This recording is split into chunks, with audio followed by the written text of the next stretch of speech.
প্রথম যখন টাকা ঢুকলো তুমি অবাক হয়ে যাওনি এইটা করেও টাকা এসে যায়?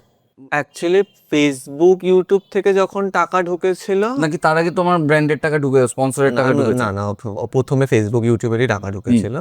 যখন প্রথম লাইফের আমি নিজে কামিয়েছি সোশ্যাল মিডিয়া থেকে, তো তখন অনেস্টলি স্পিকিং তখন আমার ওই এক্সাইটমেন্টটা হয়নি, বিকজ মানে যেই টাকাটা আমার কাছে ঢুকেছিল তার থেকে বেশি টাকা আমি নিজে খরচ করে ফেলতাম। আমার কাছে তখন মনে হয়নি যে এটা অনেকটা বেশি টাকা। কিন্তু যখন আমি ব্র্যান্ডের সাথে কাজ করা শুরু করলাম ইনস্টাগ্রামে, তখন অ্যাকচুয়ালি আমি যখন আমার ফার্স্ট ব্র্যান্ডের কাজ করলাম, আমি ভাবলাম যে এত টাকা লাগছে ভিডিও বানাচ্ছে। মানে অনেস্টলি স্পিকিং আমার মা বাবাকে মেবি হয়তো আজকে গিয়ে আমি আমার ব্যাংক ডিটেলস দেখালে, ট্রানজাকশন দেখালে, তখন হয়তো মা বাবা বিশ্বাস করবে।